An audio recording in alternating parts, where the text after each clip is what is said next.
ठीक है। So start करते हैं। लास्ट टाइम हमने जो उसका समझने वाला पार्ट था वो कर लिया था, है ना। R O C and U C curve वाला थ्योरी वाला पार्ट कर लिया था उसका। वही कह रहा हूँ कि थ्योरी पार्ट हो गया था। आज हमें प्रैक्टिकल पार्ट करना है। खोल लो अपना कोलैब वगैरह खोल लो। Just give me a second, मैं करवा देता हूँ वाला पार्ट भी।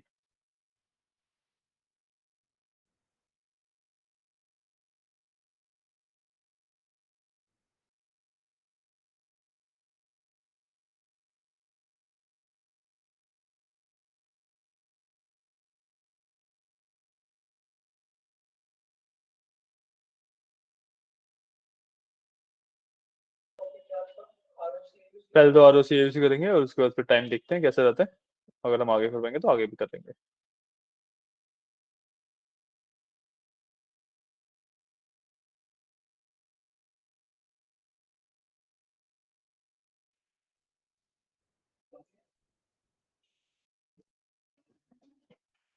बैठे बैठे आओ।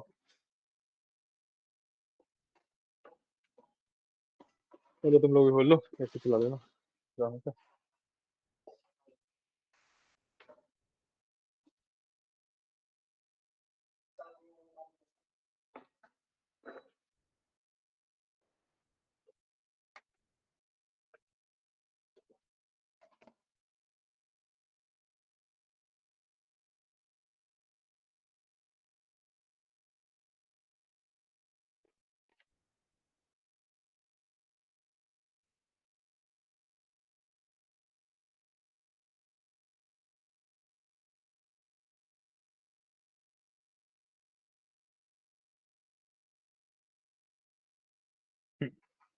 तो बेसिकली हम आज R O C and U C curve कर रहे हैं।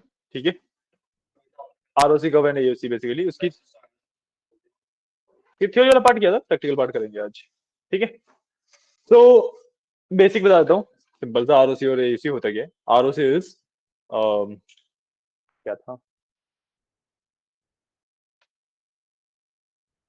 जब basically R O C curve क्या होता है कि भाई जो मेरे true positive and false positive के बीच में प्लॉटिंग करता हूँ मैं। ठीक है। ये कर्व जितना ज्यादा शार्प होगा उतना ज्यादा मेरा मॉडल बेटर होता है। अब जितना ज्यादा ब्लंट होगा ठीक है उतना ज्यादा मेरा मॉडल बेकार होता है। सिंपल सा इतना है। और A U C is area under the curve. ठीक है। अब मैं एयूसी के पॉइंट ऑफ व्यू से देखूं तो मेरा एयूसी जितना ज्यादा होगा उतना मेरा मॉडल बेटर होता है। एयूसी जितना कम होगा उतना मेरा मॉडल बेकार होता है। ठीक है। सिंपल सा प्लॉट करना सीखते हैं सबसे पहले। ठीक है। जो हमने ये वाला पार्ट किया था एसवीएम, इसी के ऊपर प्लॉटिंग कर लेते हैं आरओसी एयूसी की भी। ठीक है। तो give me a second. Let me share this screen.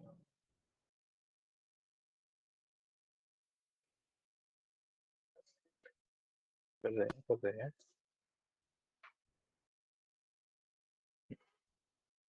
ठीक है। हमने एसवीएम वाला किया था, इसी के ऊपर हम अपना आरओसी का ऊपर बनाएंगे। ठीक है। तो नीचे आ गया हूँ। सबसे पहले मेरे को इंपोर्ट करना है। So I will do from sklearn dot metrics. I think यही है मैट्रिक्स। कम करते से मैं कनेक्ट भी कर लेता हूँ मैं पहले ही।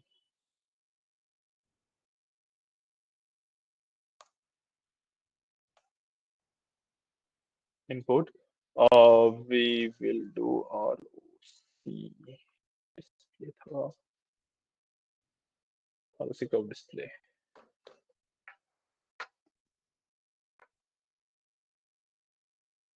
डिस्प्ले।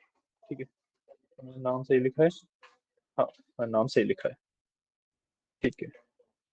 अब इसके अंदर what we will do is कि भाई जो मेरा ये था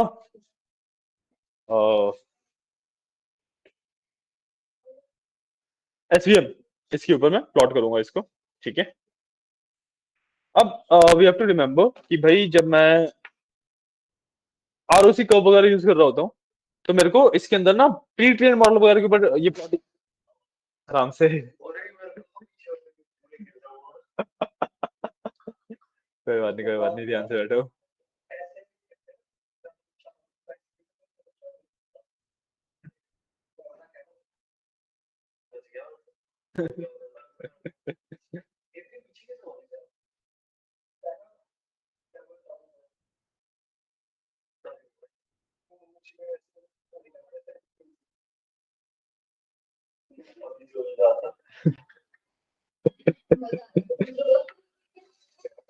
ठीक है, तो आई एम सेइंग कि जो आरओसी कब होता है, ROC बनाते हैं, इसके अंदर ना मॉडल को ट्रेन करने के बाद नहीं इसको प्लॉट किया जाता।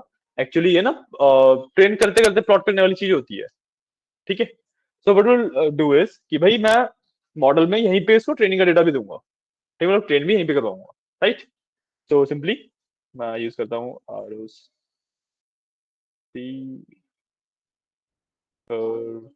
Display dot from estimation use कर सकते हैं,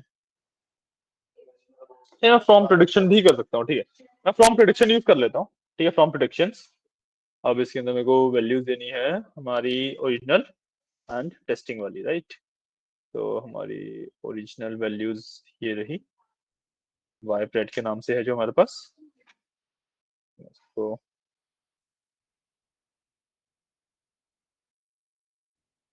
Y pred equals Y pred and Y test equals Y test. ठीक है, मैंने इसको प्रिडिक्शन में प्रिडिक्टेड वैल्यू दे दी और टेस्टिंग वैल्यू दे दी। ठीक है, ओरिजिनल वैल्यू थी और प्रिडिक्टेड वैल्यू थी, वो दोनों दे दी। तो बस मैं इसमें, क्योंकि मेट्रोलिक को ऑलरेडी यूज करता ही है आरओसी का डिस्प्ले बैकएंड पे, तो मैं सिंपली पीएलटी यूज कर सकता हूँ। डॉट टाइटल, हम टाइटल दे देंगे आरओसी कर्व एसवीएम का, और इसको मैं पीएलटी डॉट शो कर दूंगा। आप सेव करना चाहो सेव भी कर सकते हो। ठीक है, मैं एक बार रन ऑल करूंगा ताकि मेरा सारा कुछ रन हो जाए। um, ओ वाई टेस्ट नहीं हुआ, ये वाई ट्रू होगा, वाई ट्रू होगा ये। यहाँ पे बस आरओसी कर्व आ गया। ठीक है, एक बार एक कोड लिख लो, फिर इसको समझा देता हूँ आरओसी कर्व है क्या।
एक मिनट, इसको शायद से उल्टा किया है क्या, ये पहले आएगा क्या।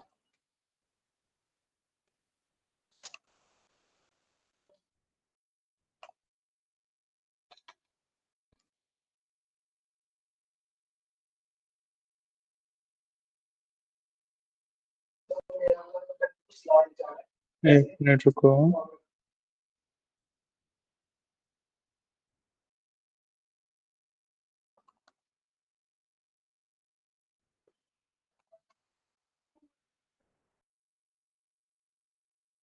हाँ, हमने गलत, मतलब इस तरीके से लिख लेना इसको। ठीक है,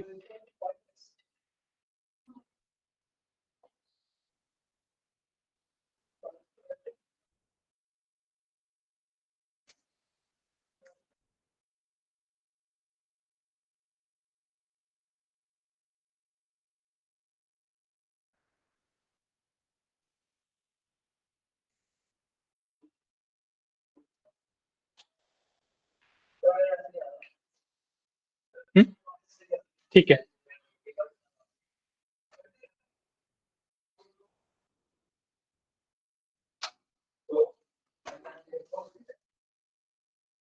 आओ बैठो। नमस्ते नमस्ते, बैठो। नमस्ते नमस्ते।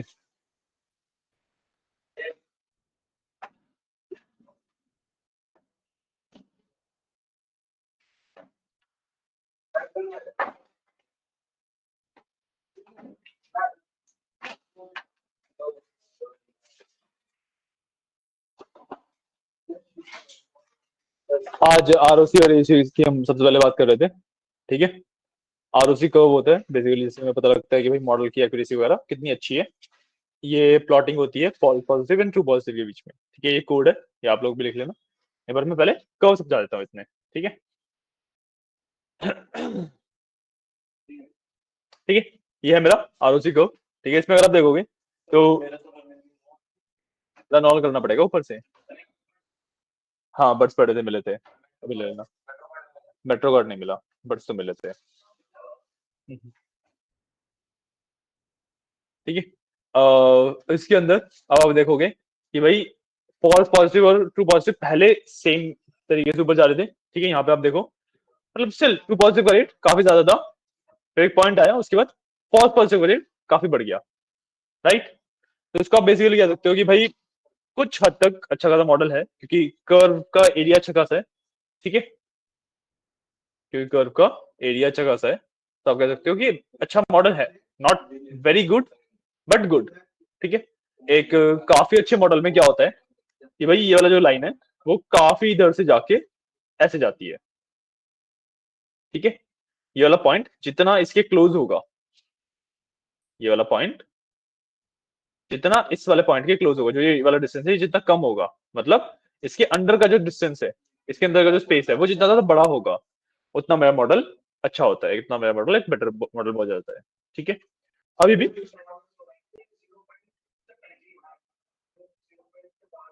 हम्म हम्म अलग आ सकते हैं ना, डेटा अलग अलग है। ठीक है, बात समझ आई सिंपल सी, कि भाई इसके अंदर का जो एरिया है उसे कहते हैं एयूसी। हमारे पास एयूसी फिलहाल 0.74 है। ठीक है। आप एयूसी को एक तरीके से एक्यूरेसी स्कोर भी कह सकते हो, या फिर आरओसी कर्व का बेसिकली जो आउटपुट रिजल्ट होता है वो भी कह सकते हो। एयूसी जितना ज्यादा होता है उतना मेरा मॉडल एक बेटर होता है। ठीक है, एयूसी जितना कम होता है उतना मेरा मॉडल बेकार होता है। आप यहाँ पे 0.74 है, 74% की एक्यूरेसी के हिसाब से आप इसको मान सकते हो। ठीक है, बढ़ भी सकता है, कम भी हो सकता है। ठीक है, तो ये होता है basic concept of ROC and AUC curve. ठीक है, मतलब आरओसी कर्व होता है, AUC is area under the curve chart. ठीक है, एरिया अंडर कर्व। क्लियर है। तो मेन हमारा गोल एयूसी निकालने का ही होता है। ठीक है, इस तरीके से हमारा एयूसी आ जाता है। ठीक है, आगे सबका। आपने कोड नहीं लिखा, फटाफट एक बार ये वाला कोड लिख लो। एसवीएम भी नहीं लिखा, ये तो किया होगा। 2 दिन क्लास हुई थी, एक दिन तो नहीं आए तुम लोग? 2 दिन नहीं आए हो? तुम्हारा ये वाला कोड लिखा हुआ है? इसके अंदर हाँ, इस वाले में देखो, जो ये रैंडम फॉरेस्ट क्लासिफायर है यहाँ पे, तुमने क्लासिफिकेशन रिपोर्ट का कुछ किया हुआ है? ये वाला पार्ट किया हुआ है क्लासिफिकेशन रिपोर्ट, ऊपर जाओ। जो हमने तुमने ये वाला कोड लिखा हुआ है ना, एसवीएम वाला, इसके ऊपर जो ये है रैंडम फॉरेस्ट वाला कोड है ना, इसके अंदर लास्ट में देखो क्लासिफिकेशन रिपोर्ट का कुछ है। तुम्हारे में शायद ये नहीं होगा। हाँ, ये किया था हमने एक क्लास में फिर। और दूसरी में हमने सिर्फ जो आज ये प्रैक्टिकल किया है ना, ये वाला, इसकी थ्योरी पढ़ी थी। ये 2 चीजें हैं, कोई दिक्कत नहीं। अब जो हम नेक्स्ट वाला पार्ट करने वाले हैं उससे आप शुरू कर देना। ठीक है, ये वाला पार्ट आप कोड में से देख लेना, आरओसी एओसी समझ तो आ ही गया है ना? ठीक है, तो इसके बाद मेरे पास जो लास्ट टॉपिक बचता है मेरा एवोल्यूशन का, वो बचता है क्रॉस वैलिडेशन। ठीक है, क्रॉस वैलिडेशन में क्या होता है भाई, के फोल्ड क्रॉस वैलिडेशन करते हैं हम। मैंने बताया था आपको कि हम अपने डेटा को डिफरेंट डिफरेंट पार्ट्स में स्प्लिट कर लेते हैं। ठीक है, सेट्स बना लेते हैं ट्रेनिंग और टेस्टिंग के लिए। ठीक है, अलग अलग, हर एक के हिसाब से फिर हम एक्यूरेसी निकालते हैं। ठीक है, और जितनी भी एक्यूरेसीज मेरे पास आती हैं उन सबका मीन निकालते हैं, ताकि हम के फोल्ड क्रॉस वैलिडेशन की वैल्यू निकाल सकें। तो ये मीन होता है, ये बहुत ज्यादा प्रिसाइज होता है कंपेयर टू नॉर्मल एक्यूरेसी। ठीक है, जब आप मल्टीपल अलग डेटा सेट्स के पे और ट्रेनिंग वगैरह करा के उसके ऊपर आप जब मीन निकालते हो उसकी एक्यूरेसी का, तो बहुत ज्यादा प्रिसाइज होता है compare to normal accuracy mean. ठीक है, ये कर लिया आप लोगों ने? रन नहीं हुआ? करो करो, ये कर लो फिर बताना मेरे को, क्रॉस वैलिडेशन पे चलते हैं फिर।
कुछ क्या क्या है?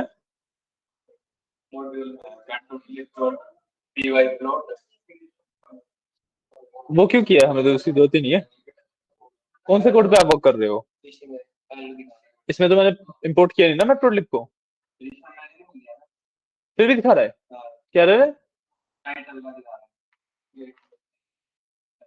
सेटिंग वगैरह गलती की होगी आपने या तो।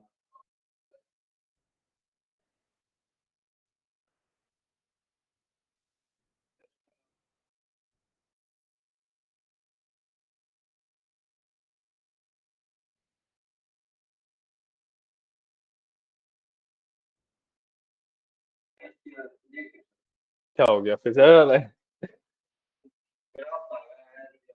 क्या लिस्ट इज नॉट कॉलेबल?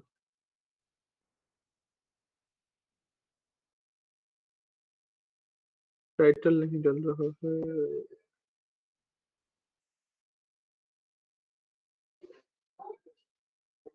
ठीक है।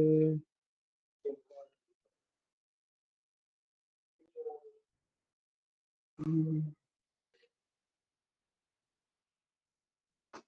ये सब कुछ हो रहा है क्या? मैंने अलग क्या किया है?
मॉडल सिलेक्शन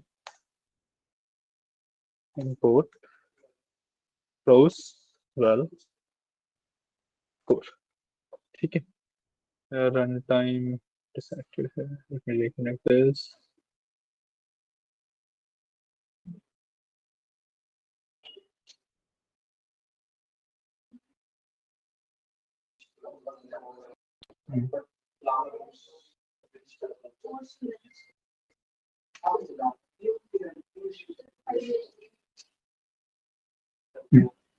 ठीक है, इसमें हाँ अब क्रॉस रिलेशन स्कोर कैलकुलेट करेंगे। ठीक है, अगेन भाई क्रॉस रिलेशन स्कोर कैलकुलेट करते हुए हमें इसी को मॉडल बताना पड़ता है बस, और ये कैलकुलेट करता है। ठीक है, तो we will do course equal cross val core. इसके अंदर हम कंपोनेंट्स देंगे। ठीक है, सबसे पहले मेरे को बताना है कौन सा मॉडल यूज करूं, let's say RF random forest. ठीक है, उसके बाद मेरे को एक्स और वाई देना है, तो I will do X underscore tree और Y underscore tree. I guess हमारे पास यही डेटा था। ट्रेन पे स्प्लिट किया था आराम से।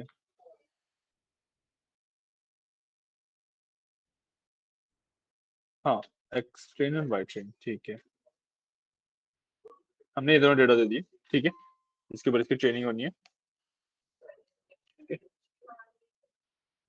Um,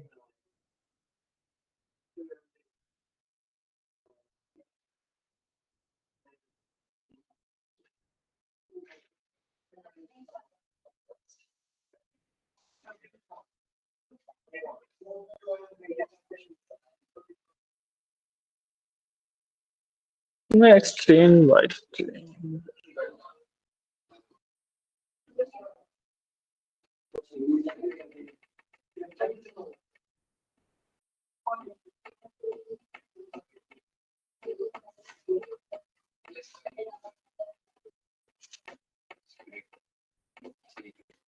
इसको ना एक्स ट्रेन वाई ट्रेन मत करो, इसको एक्स टेस्ट वाई टेस्ट कर लो, क्योंकि टेस्टिंग का मेन पार्ट है ना ये। तो इसको X test and Y test कर लो। ठीक है, ये बेटर रहेगा हमारे पास।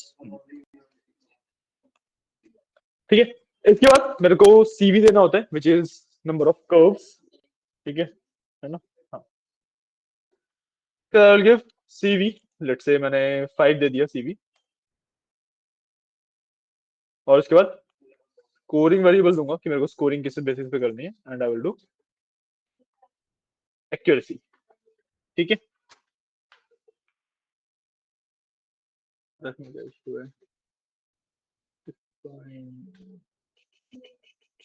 लास्ट में हमारे मॉडल की वैल्यू ये है ना, इसमें ऑल ऑफ द कुछ पे इसमें मॉडल दे दिया।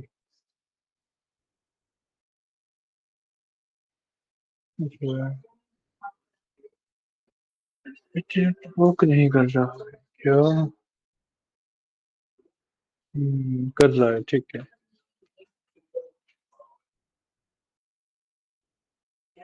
ठीक है, तो प्रिंट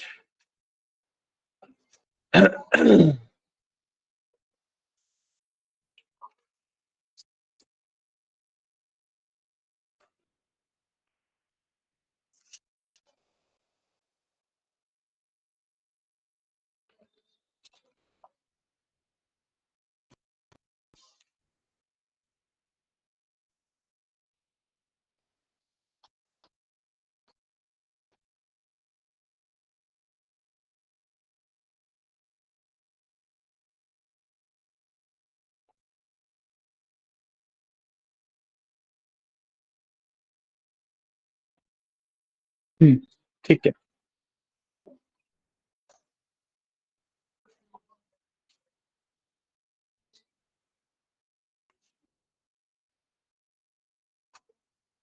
तो मैं समझा देता हूँ। ठीक है, जब हमने क्रॉस वैलिडेशन किया तो क्रॉस वैलिडेशन का कंसेप्ट था वो बेसिकली ये था कि जो मेरा टेस्टिंग वाला डेटा है जो मेरा, उसको मैं डिफरेंट डिफरेंट पार्ट में स्प्लिट कर लूंगा, एंड उन पार्ट्स को सेपरेटली टेस्ट आउट करूंगा। ठीक है, और टेस्ट करके उनकी एक्यूरेसी निकालूंगा।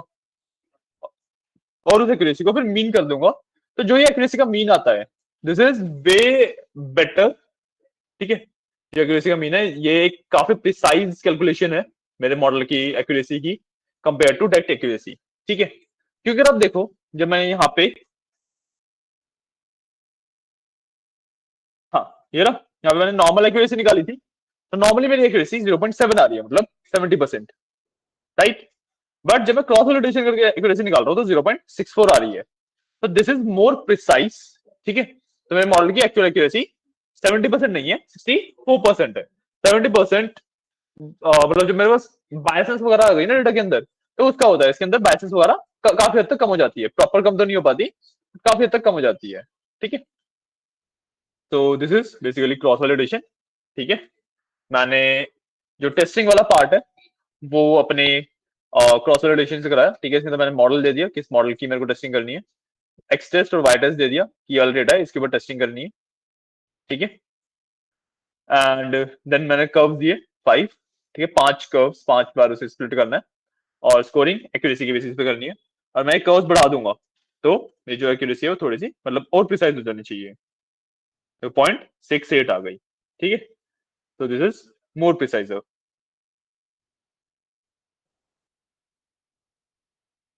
ठीक है, हमने एक किसी पार्ट में 1 की एक्यूरेसी अचीव कर ली, तो इतना तो नहीं करना चाहिए हमें, 5 या 8 चेक करते हैं। हाँ, this feels like more suitable for us. ठीक है, ये ज्यादा सेंस बना रहा है, तो 65% की एक्यूरेसी है इस मॉडल की। ठीक है, तो चलो कर लो, जब हो जाए बताना। This is cross validation.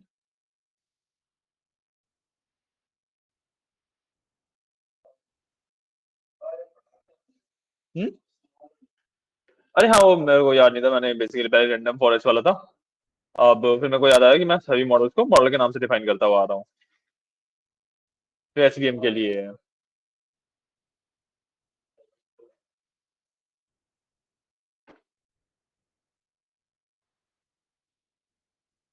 ठीक है, कोई डाउट वगैरह, कोई डाउट?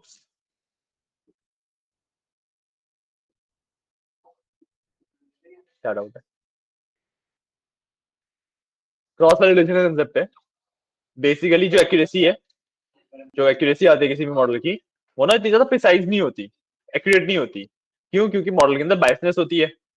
बायसनेस का मतलब बताइए आपको, कि मॉडल किसी एक पर्टिकुलर कंडीशन को ज्यादा फेवर करने लग जाता है ना। जैसे हमने जब अपने मॉडल के ऊपर वर्क कर रहे थे, तो हमने देखा था कि हमारा मॉडल ना सर्वाइवलशिप को ज्यादा फेवर कर रहा है, वो चाह रहा है कि ज्यादा से ज्यादा लोग सर्वाइव करें, तो वन को ज्यादा फेवर कर रहा था। तो इस बायसनेस की वजह से जो मेरी एक्यूरेसी होती है, नॉर्मल एक्यूरेसी अगर मैं कैलकुलेट करता हूँ, वो इतनी ज्यादा प्रिसाइज नहीं होती।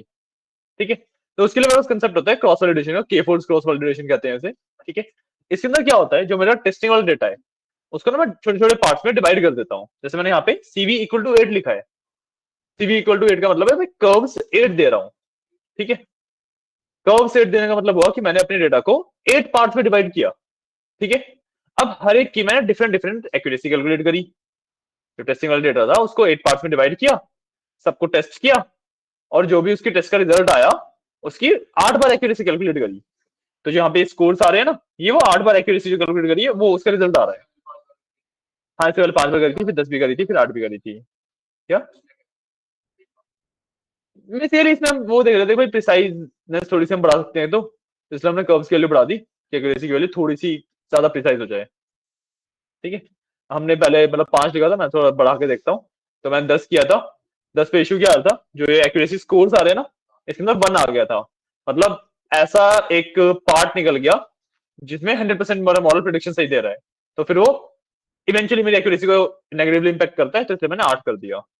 ठीक है, तो बेसिकली यहाँ पे मेरे पास 8 एक्यूरेसीज आ गई, जो 8 उसने स्प्लिट किए थे अलग अलग डेटा को, 8 स्प्लिट किया ना उसने, 8 बार उसने एक्यूरेसी निकाल दी, और फिर उन्होंने एक्यूरेसी का मीन निकाल दिया। तो जो ये मीन एक्यूरेसी है, this is more precise than original accuracy. Original accuracy इसकी 70% आ रही थी, मीन में 65% ही है, बहुत ज्यादा डिफरेंस नहीं है, बट 65% एक्यूरेसी बोल पाना इसका ज्यादा सेंस बनाएगा कंपेयर टू 70% एक्यूरेसी। ठीक है, क्लियर है, समझ आया? कोई डाउट्स? ठीक है, तो अभी हमारे पास जो नेक्स्ट टॉपिक है उसकी मैं थ्योरी वाला पार्ट करते हैं, नेक्स्ट क्लास में प्रैक्टिकल करेंगे। ठीक है, तो मेरा नेक्स्ट टॉपिक है उसके अंदर हम 3 चीजों के बारे में पढ़ने वाले हैं, फीचर इंजीनियरिंग, ठीक है, स्केलिंग एंड पीसीए, ठीक है। तो पहले बात करते हैं फीचर इंजीनियरिंग के बारे में। फीचर इंजीनियरिंग काफी सिंपल सा कंसेप्ट है। फीचर इंजीनियरिंग का मतलब होता है कि भाई ऐसी चीजें अपने डेटा सेट में इंट्रोड्यूस करना जो कि उसमें ऑलरेडी इंक्लूडेड नहीं है, ठीक है। फॉर एग्जाम्पल ये काम आपने पहले भी किया होगा, जैसे मान लो आपका कोई डेटा सेट आया, ठीक है, सेल्स वगैरह का डेटा सेट है, ठीक है, उसके अंदर आपके पास 2 कॉलम्स है, सेल्स और क्वांटिटी। सेल्स और क्वांटिटी 2 कॉलम है कि भाई इतनी क्वांटिटी भी की, इतनी सेल्स की अमाउंट था, जितना भी पैसे हमने कमाए वो थे, ठीक है। अब उसके अंदर क्या आप एक नया कॉलम इंट्रोड्यूस कर सकते हो यूनिट प्राइस का, बता सकते हो कैसे कैलकुलेट करोगे उसे, यूनिट प्राइस की वैल्यूज कैसे कैलकुलेट करोगे, उनको सेल्स और क्वांटिटी मल्टीप्लाई कर दोगे, यूनिट प्राइस की वैल्यू आएगी। सेल्स और क्वांटिटी और क्वांटिटी इनको मल्टीप्लाई करोगे तो यूनिट प्राइस आएगा। इन दोनों को डिवाइड करना पड़ेगा आपको, सेल्स को क्वांटिटी से डिवाइड करना पड़ेगा ताकि पर क्वांटिटी का बस यूनिट प्राइस आ जाए, है ना। तो जैसे मैंने यूनिट प्राइस का कॉलम डाला, अब जो ये कॉलम है ये कैलकुलेटेड कॉलम है, मैंने कैलकुलेशन करी है ना। मेरे डेटा के अंदर जो मेरा ओरिजिनल डेटा था उसके अंदर तो इंक्लूड नहीं था ये, मैंने कैलकुलेशन करी है। और जब मैंने कैलकुलेशन करके इस कॉलम को क्रिएट किया है, तो ये होता है एक, in the language of machine learning या डीप लर्निंग, इसको कहते हैं एक फीचर, ठीक है। हर एक कॉलम को हम एक फीचर कह सकते हैं जिसके बेसिस पे प्रेडिक्शन होती है, ठीक है। अगर मैं उसके अंदर कोई ऐसा कैलकुलेट करके नया कॉलम ऐड करता हूं, तो मैंने एक फीचर खुद से ऐड किया, ठीक है। इस फीचर ऐड करने के प्रोसेस को ही फीचर इंजीनियरिंग कहा जाता है, ठीक है। कि भाई मैं अपने डेटा सेट के अंदर ऐसे कॉलम्स ऐड कर रहा हूं जिससे कि मेरा मॉडल और ज्यादा प्रिसाइज हो सकता है, ठीक है। अब इसका कुछ एक्चुअल कोड नहीं होता, इसका प्रैक्टिकल पार्ट नहीं होता, क्योंकि बेसिक कैलकुलेशन ही है ना। तो जो आप डीएफ में हमने सीखा था कैलकुलेट कैसे करते हैं कॉलम्स को, और कॉलम लेके उसको कैलकुलेट कैसे कर सकते हैं हम, सीखा था हमने, है ना। तो वही आपकी यहाँ पे कैलकुलेशन होती है। तो फीचर इंजीनियरिंग का कुछ प्रैक्टिकल पार्ट नहीं होता, ठीक है, कंसेप्ट हुआ मोस्टली, ठीक है। बट हम समझ आया फीचर इंजीनियरिंग काफी सिंपल ही है, बहुत ज्यादा मुश्किल कंसेप्ट नहीं है, ठीक है। इसके बाद हमारे पास जो नेक्स्ट कंसेप्ट आता है वो आता है स्केलर का, ठीक है। स्केलिंग का कंसेप्ट आता है। स्केलिंग का मतलब क्या होता है कि भाई मैं, अब देखो जैसे मैं मॉडल को ट्रेन करता हूं, तो जरूरी नहीं है कि हर बार जो मेरे पास डेटा है वो इनफ हो, है ना। मेरे पास डेटा सेट छोटे भी आ सकते हैं, 500-600 रोज के भी डेटा सेट आ सकते हैं, उनको मैं ट्रेन टेस्ट स्प्लिट में स्प्लिट कर दिया अलग अलग, तो वैसे ही कुछ 400 रोज बची मेरे पास ट्रेनिंग के लिए, है ना, डेटा काफी कम हो गया ये, ठीक है। तो जब मेरे पास इस तरीके का कोई केस होता है, तो मेरी एक्यूरेसी बहुत ज्यादा गिर जाती है क्योंकि डेटा बहुत कम है। तो उसके बाद पैटर्न फाइंड करने के लिए इनफ डेटा ही नहीं है मेरे एक मॉडल के पास, तो उसकी एक्यूरेसी ऑटोमेटिकली गिरेगी, है ना। तो what we do is we do scaling. Scaling क्या होती है कि भाई हम एल्गोरिथम के हिसाब से एल्गोरिथम्स यूज करके अपना जो डेटा था उसमें रोज ऐड कर देते हैं, ठीक है। तो जो हमारे पास ट्रेनिंग के लिए 400 रोज थी, उसको हम स्केल आउट कर सकते हैं 150%, 200%, 500% पे, ठीक है। तो बेसिकली जो 400 रोज थी उसमें 600 रोज, 800 रोज, 1000 रोज, इस तरीके से हम एल्गोरिथम मिली उसमें वैल्यूज डाल सकते हैं, जो ऑलरेडी वैल्यूज है उसी के बेसिस पे उसी की जैसी और वैल्यूज चल जाएंगी, ताकि मेरे मॉडल की एक्यूरेसी बढ़ सके, ठीक है। ये होता है कंसेप्ट ऑफ स्केलिंग, ठीक है, ये होता है कंसेप्ट ऑफ स्केलिंग। उसके बाद आता है मेरे पास पीसीए, ठीक है। कंपोनेंट एक्सेस होता है, प्रिंसिपल कंपोनेंट एक्सेस, एक मिनट मेरे को इसको फॉर्म देखनी पड़ेगी। हाँ, PCA stands for principal component axis, ठीक है। प्रिंसिपल कंपोनेंट एक्सेस में हम बेसिकली कंसेप्ट क्या है कि भाई हमारे पास जितने भी हमारे फीचर्स हैं, जितने भी हमारे पास वेरिएबल्स हैं, उनमें से कोई एक वेरिएबल ऐसा होगा जिसका सबसे ज्यादा इंपैक्ट है मेरे प्रिडिक्शन के ऊपर। जितने भी बस वेरिएबल्स हैं, जितने भी मेरे पास इनपुट्स हैं, उनमें से कोई एक इनपुट हमेशा ऐसा होगा जो कि सबसे ज्यादा इंपैक्ट डाल रहा है कि भाई प्रिडिक्शन क्या होगा, राइट। उस एक वेरिएबल को अगर मैं एक डिफरेंट एक्सिस पे रखता हूं, उस एक वेरिएबल को अगर मैं एक डिफरेंट एक्सिस पे रखता हूं, उसको मतलब अलग से मैं यूज करता हूं, तो इस तरीके से मैं मॉडल की अपनी एक्यूरेसी बढ़ा सकता हूं, ठीक है। जो सबसे ज्यादा इंपैक्ट करने वाला वेरिएबल है उसको अलग कर लिया, बाकी वेरिएबल्स को अलग कर लिया। अब इन दोनों वेरिएबल्स को स्टिल मैं यूज करके प्रिडिक्शन कर रहा हूं, बट जो इंपैक्ट है मैं उसको इंपैक्ट को कंट्रोल कर रहा हूं, ठीक है। मान लो 80% वही डिसाइड कर रहा था, तो उस इंपैक्ट को पीसीए के थ्रू कम कर सकता हूं कि भाई अब 80% नहीं 50% इंपैक्ट डालो तुम, इस वेरिएबल बोल सकता हूँ कि भाई 50% इंपैक्ट ही डालेगा, ठीक है। उसको एक अलग एक्सेस पे डाल दिया ताकि मेरे पास उसका कंट्रोल ज्यादा अच्छे से आ जाए, ठीक है, this is what we call PCA. ठीक है, पीसीए के जो कंपोनेंट्स होते हैं वो एक्चुअली प्लॉट किए जाते हैं देखने के लिए। ठीक है, तो प्लॉटिंग भी करेंगे। ठीक है, और अभी बस 15 मिनट है, लेट्स ट्राई कि हम जितना कोड कर सकते हैं उतना कोड कर लेते हैं, ये वाला टॉपिक भी ताकि खत्म हो जाए हमारा। ठीक है, तो जैसे कि मैंने बताया फीचर इंजीनियर कोई कोड नहीं होता, so will start with scaling. ठीक है, अब स्केलिंग के अंदर हमारे पास दो मेथड होते हैं। ठीक है, वैसे तो स्केलिंग के काफी सारे मेथड्स हैं, बट जो कॉमन है, जो डिफॉल्ट मेथड्स होते हैं वो दो होते हैं। ठीक है, एक एल्गोरिथम का नाम है, एक मेथड का नाम है स्टैंडर्ड स्केलर। ठीक है, दूसरे एल्गोरिथम का नाम है मिन मैक्स स्केलर। ठीक है, min max, minimum maximum scalar. ठीक है, दो स्केलर होते हैं मेरे पास। ठीक है, इसके अंदर जो स्टैंडर्ड स्केलर है, स्टैंडर्ड स्केलर क्या करता है कि भाई जो वैल्यूज बढ़ा रहा है ना, उसमें वो ट्राई करता है कि जो उसका मीन है, जो एवरेज वैल्यू है, वो स्टिल सेम रहे। ठीक है, मान लो सेल्स की मैं वैल्यूज बढ़ा रहा हूं, तो जो स्टैंडर्ड स्केलर है वो किस तरीके से बढ़ाएगा कि भाई जो वैल्यूज का मीन आ रहा है ना, जो उसने नई वैल्यूज डाली, उसको डालने के बाद भी जो मीन है, एवरेज है, वो सेम रहे। ठीक है, और जो वेरिएंस है वो बढ़ जाए, जो वेरिएंस है वो बढ़ जाए। ठीक है, तो आप इसको इस तरीके से बोल सकते हो कि भाई जो स्टैंडर्ड स्केलर है, that tries to go for zero mean and one variance. Zero mean one variance मतलब होता है मीन पे कोई भी चेंज नहीं करता, वेरिएंस बढ़ाना चाहता है। ठीक है, zero mean one variance standard scaler. ठीक है, जब मैं मिनमैक्स की बात करता हूं, तो मिनिमैक्स का क्या गोल होता है? मिनिमैक्स का गोल होता है कि भाई जो वैल्यूज ऑलरेडी पड़ी है ना, उन्हीं को रिपीट कर दूं, उन्हीं को रिपीट कर दूं रैंडम ऑर्डर में, डेटा मेरा उससे भी बढ़ जाएगा। ठीक है, अगर आप ध्यान से देखो तो मीन भी सेम रहेगा। ठीक है, मीन भी सेम रहेगा, है ना, बट जो वेरिएंस है ना, वेरिएंस भी यहाँ पे सेम ही रहेगी, क्योंकि वैरायटी थोड़ी ना आ रही है मेरे पास, और मेरे पास नई वैल्यूज तो आई नहीं थी। नई वैल्यूज आएंगी तभी तो वेरिएंस बढ़ेगा, जितनी ज्यादा यूनिक वैल्यूज होंगी मेरे पास उतना ज्यादा वेरिएंस बढ़ेगा। बट यहाँ पे तो क्या हो रहा है कि भाई जो वैल्यूज थी वही रिपीट हो रही है, तो वेरिएंस भी नहीं बढ़ता है, तो वेरिएंस भी सेम रहता है, मीन भी सेम रहता है। और क्यों? सेम वैल्यूज रिपीट हो जाती है। हाँ, ठीक है, अब इसका नुकसान क्या होता है कि भाई मेरे को तो अपने मॉडल की एक्यूरेसी बढ़ाने के लिए एक्चुअली वेरिएंस की ही नीड है, वेरिएंस बढ़ेगा तभी एक्यूरेसी बढ़ेगी, है ना। जितना ज्यादा मेरे डेटा में यूनिकनेस होगी, जितना ज्यादा मेरा डेटा अलग अलग होगा, उतनी ज्यादा मेरे मॉडल की एक्यूरेसी बढ़ती है, राइट। तो इसी वजह से in real life, real practice में हम स्टैंडर्ड स्केलर का ही यूज करते हैं, मिनमैक्स स्केलर यूज नहीं किया जाता। वो एक वैरायटी प्रेजेंट है, यूज आपको हर जगह पे स्टैंडर्ड स्केलर ही किया जाता है। ठीक है, समझ आया? तब स्केलिंग का कोड लिखते हैं, वही स्टैंडर्ड स्केलर यूज कैसे करते हैं उसके बारे में पढ़ेंगे। ठीक है, तो अब जब मैंने यहाँ पे देखो, यहाँ पे जब मैंने ये वाला ग्राफ प्लॉट किया था, जो कि मेरा कोरिलेशन का ग्राफ था। ठीक है, हम इस कोरिलेशन के ग्राफ से आराम से पता कर सकते हैं कि भाई कौन सा वेरिएबल है जिसका सबसे ज्यादा इंपैक्ट है मेरा सर्वाइवलशिप के ऊपर। ठीक है, तो मैं यहाँ से सर्वाइव उठा लेता हूँ। ठीक है, मैंने सर्वाइव ले लिया।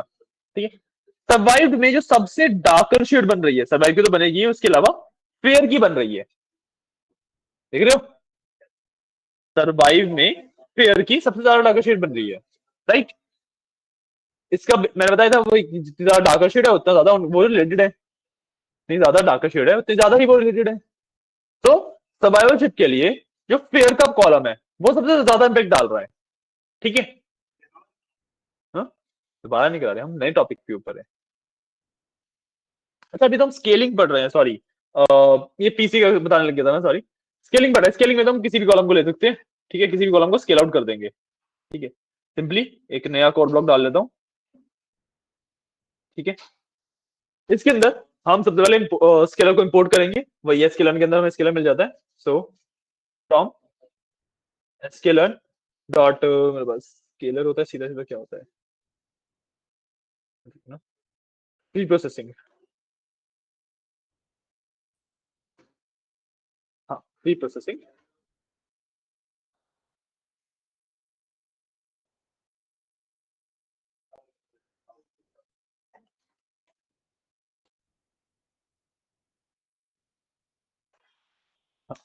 प्री प्रोसेसिंग इंपोर्ट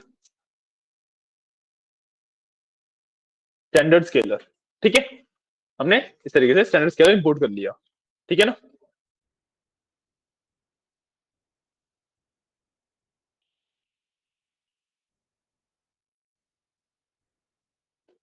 ठीक है, अब जो ये स्केलिंग वाला पार्ट है, ये एक्चुअली मॉडल की ट्रेनिंग से पहले होता है। जो स्केलिंग वाला पार्ट है, ये मॉडल की ट्रेनिंग से एक्चुअली पहले किया जाता है, ठीक है। तो अभी हम ना सिर्फ स्केल आउट करके देखेंगे डेटा को, ठीक है, एक्चुअली इसके ऊपर वर्क नहीं करेंगे, ठीक है। तो हम क्या करेंगे, जो स्केलिंग है ना, हमने जो ट्रेन टेस्ट स्प्लिट से पहले किया था, ट्रेन टेस्ट स्प्लिट ना, ये रहा, यहाँ पे ट्रेन टेस्ट स्प्लिट किया है। स्प्लिट करने के लिए हमने कैपिटल एक्स यूज किया, कैपिटल एक्सेस डेटा में से सर्वाइव हटा के, ठीक है, इस पूरे डेटा को स्केल आउट कर देंगे। तो देखो कैसे किया जाता है, ठीक है? हमें एक्स यूज करना है, ठीक है, so we'll do x underscore scaled equals standard scalar dot fit transform, fit transform, ठीक है, इसमें हम x को ट्रांसफॉर्म कर देंगे, ठीक है। अब इसके बाद हम क्या कर सकते हैं, प्रिंट बिफोर शेप, ठीक है, और इसके अंदर हम x डॉट शेप देख सकते हैं, और x डॉट शेप के लिए ब्रैकेट लगता है, नहीं लगता है, ठीक है। और हम इसमें प्रिंट कर सकते हैं उसके बाद आफ्टर शेप, शेप का मतलब पता है ना, शेप इज बेसिकली डेटा किस तरीके से है मेरा, जो वो आता है ना कि रोज एंड कॉलम्स का वो कॉम्बिनेशन, वही होती है शेप, ठीक है। तो इसके बाद में एक्स अंडरस्कोर स्केल्ड जो है मेरे पास, स्केल्ड डॉट शेप कर दूंगा, ठीक है, दोनों की मेरे पास शेप आ जाएगी। तो इसको रन कर लेते हैं,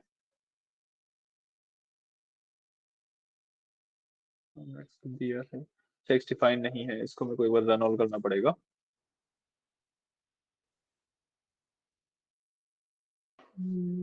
क्या हुआ,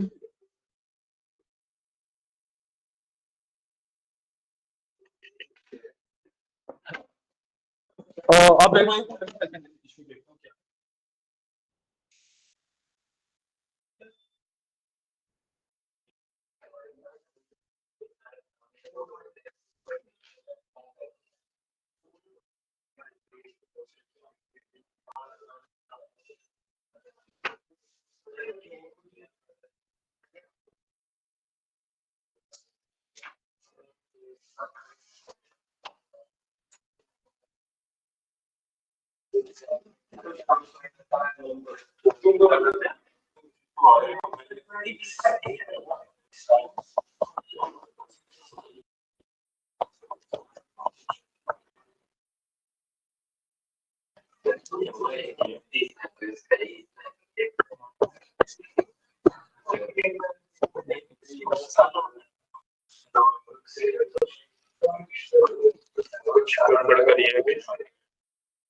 क्लास है ना, मैं क्लास को इनिशियलाइज करना पड़ता है पहले, इसको यहाँ पे पहले इनिशियलाइज करना पड़ेगा, और फिर we can do scaler dot fit class, ठीक है। हाँ,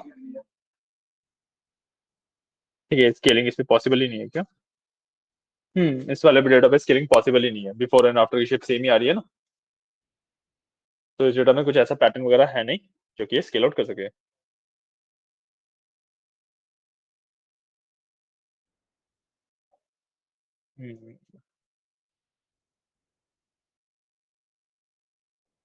हमारे डेटा में कुछ ऐसा है नहीं जो स्केल आउट हो सके।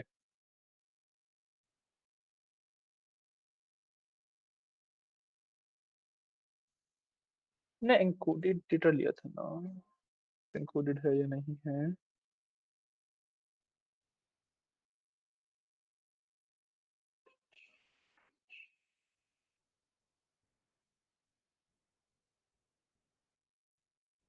एक्स एन्कोडेड है, ठीक है।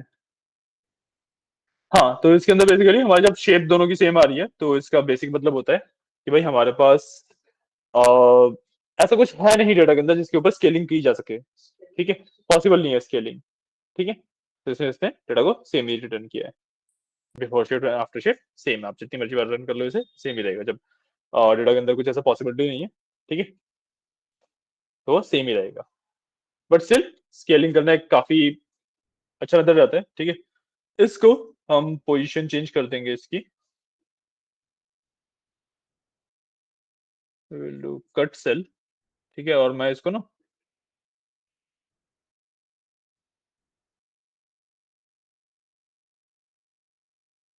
यहाँ पे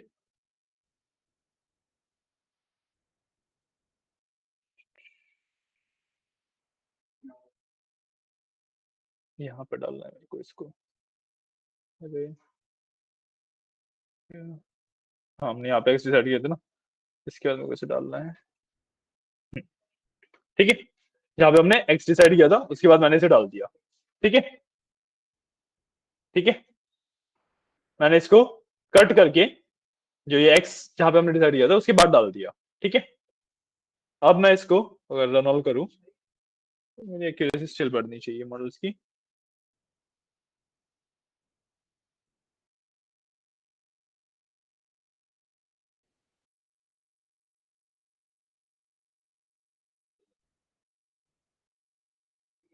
हाँ नहीं बढ़िया, ठीक है,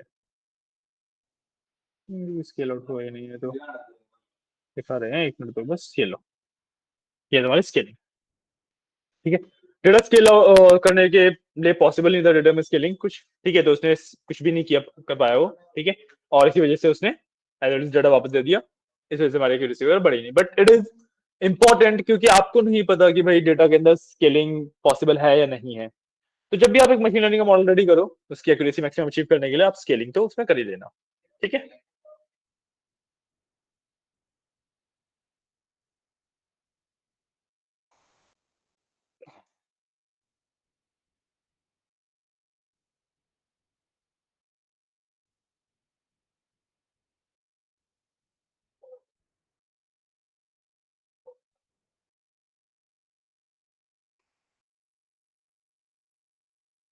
तब तो 12 बज गए, आज के लिए इतने रखते हैं, जो हमारा पीसी वाला पार्ट है वो कल करेंगे, ठीक है, आज की क्लास के लिए इतना ही, ये कर लो आप, ठीक है,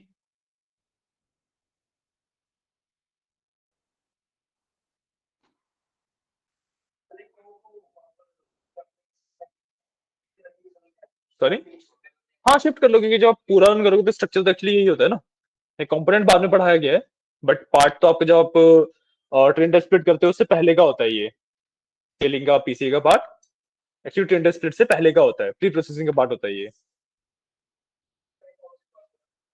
क्या डेटा जो एनकोडिंग वगैरह वाले किया था, फीचर एक्सट्रैक्शन किया था हमने, अच्छा फीचर एक्सट्रैक्शन, हाँ हाँ हाँ फीचर एक्सट्रैक्शन में, सॉरी सॉरी,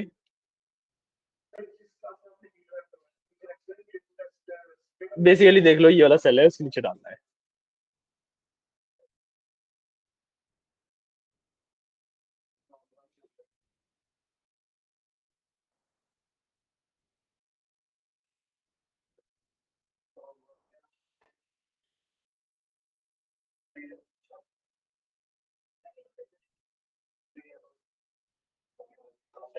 हाँ जी,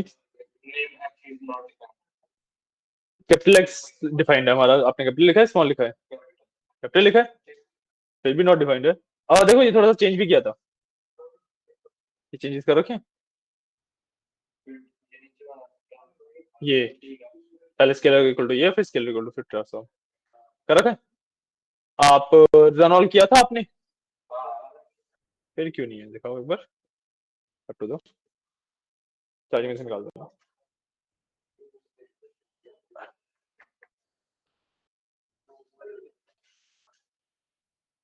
ठीक है, क्या, हाँ कट सेल करके होगा,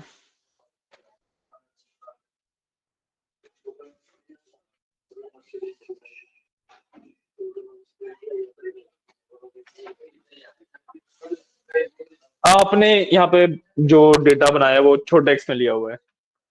हाँ, तो यहाँ पे स्मॉल एक्स चलेगा आपके लिए।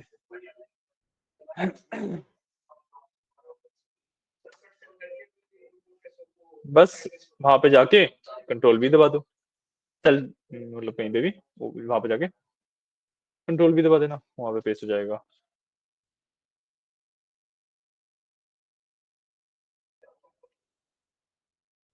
ठीक है, समझ आया? कोई doubts? Anyone any doubts? Small भी प्रॉब्लम है? दिखाओ, स्मॉल भी सेम प्रॉब्लम क्यों है? अरे हर जगह पे चेंज करो ना। यहाँ पे तुमने ये भी तो कैपिटल एक्स यूज कर रखा है। जो नीचे वाला एक्स स्केल्ड है वो तुमने क्योंकि ऊपर ही डिफाइन किया है तो उसको तुम कैपिटल रहने दो। और जो एक्स डॉट शेप है ना ये तो छोटा होएगा।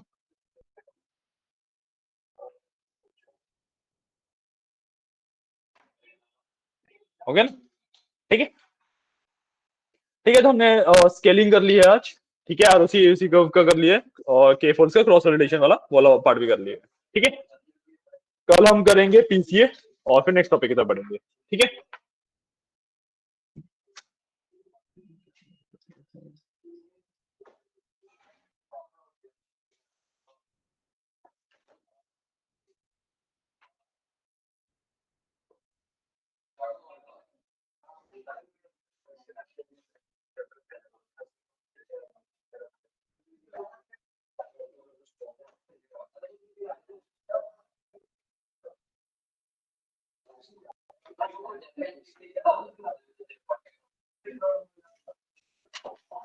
ठीक है, आज की क्लास के लिए इतना ही, कल मिलते हैं। चलिए, थैंक यू।